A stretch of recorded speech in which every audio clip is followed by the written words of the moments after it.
And it looks like we're getting some Spider-Man spoilers for Magic the Gathering. We've got a few cards to talk about today and discuss in today's video, so let's do it together.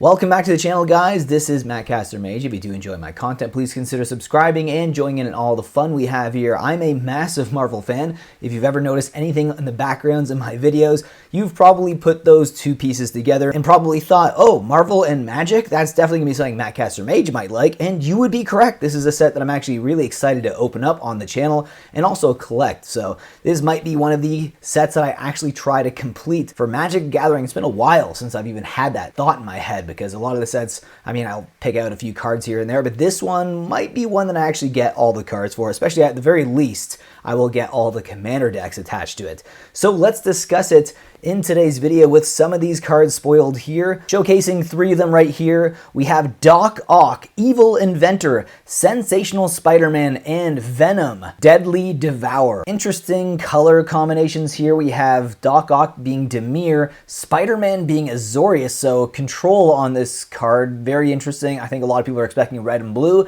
Then we have Venom being Golgari, which I think makes sense. Out of all three of those, that one makes the most sense. So let's take a look at the Spider-Man and Venom here. The Spider-Man card is not too bad. Both cards are legendary creatures. Spider-Man is one colorless, one white, and one blue. Whenever Sensational Spider-Man attacks, tap target creature defending player controls and put a stun counter on it.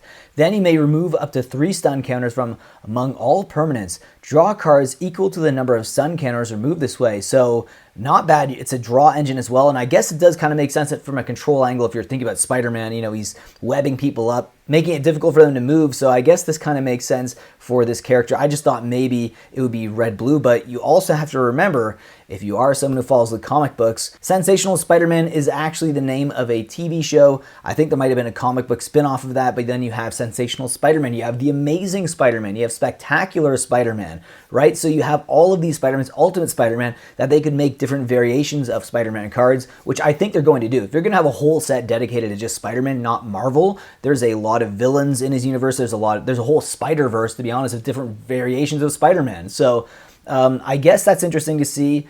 We will probably get other ones in varying colors. I can't imagine them all being Azorius, but this one happens to be an Azorius card. Venom, Deadly Devour here, another legendary creature with Vigilance and Menace. And for 3, you can exile target creature card from a graveyard. When you do, put X +1/+1 counters on target symbiote, where X is the exiled card's toughness. Very similar to Scavenge, I think, from the Return to Ravnica block. So that might be an interesting card. I don't know. This one feels weird because I know they're going to do other variations of Venom. I do think that Golgari does make sense for like something that's symbiote. I feel a little bit underwhelmed by this card, but I also feel a little bit underwhelmed by Spider-Man. So let me know your thoughts about it down below in the comment section. I do think Vigilance and Menace is pretty good though, especially in Commander. It's going to be very difficult to block this creature. Then we have Doc Ock here. Evil Inventor. What do you guys think of this card here? Another legendary creature, but this one's 7 mana to cast. It's 5 colorless, 1 blue, 1 black, legendary creature, human scientist villain. At the beginning of combat on your turn, target non-creature artifact you control becomes an 8/8 robot villain artifact creature in addition to its other types. So this can be really powerful later in the game in Commander, just like making your artifacts, just your 0 mana artifacts, into 8/8 robot villains.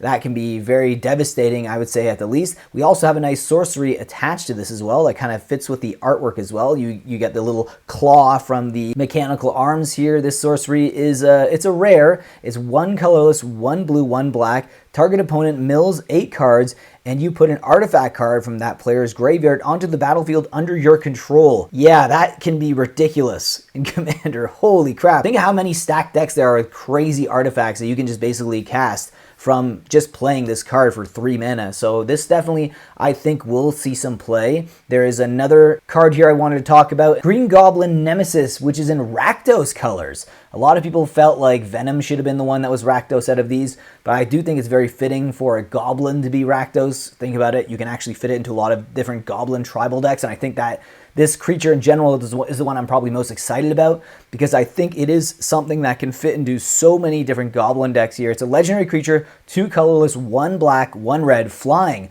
Whenever you discard a non-land card, put a +1/+1 counter on target goblin you control. That's a pretty good engine right there. Just cycling through your cards, adding up those counters. Whenever you discard a land card, create a tapped treasure token, and you can generate treasure tokens as well. And there's another card here, Pumpkin Bombs Artifact. You can tap it, discard 2 cards, draw 3 cards, then put a fuse counter on this artifact that deals damage equal to the number of fuse counters on it to target opponent. They gain control of this artifact. Very interesting kind of chaotic artifact here, the Pumpkin Bombs. This is all we have spoiled so far for the Spider-Man set. It is the set coming out in the fall, so we still have a ways to go. So this is obviously going to be something that we're going to have things trickled out slowly, different spoilers here and there. I don't think we're just going to get the whole set spoiled now, but it's nice to get a little bit of a teaser here. Let me know your thoughts about the spoiled cards down below in the comment section. Let me know, is this a Universes Beyond set you're excited for, or are you more excited about Final Fantasy? Let me know your thoughts about it down below in the comment section. I will see you guys in the next one. Take care. You'll find the Spider-Man.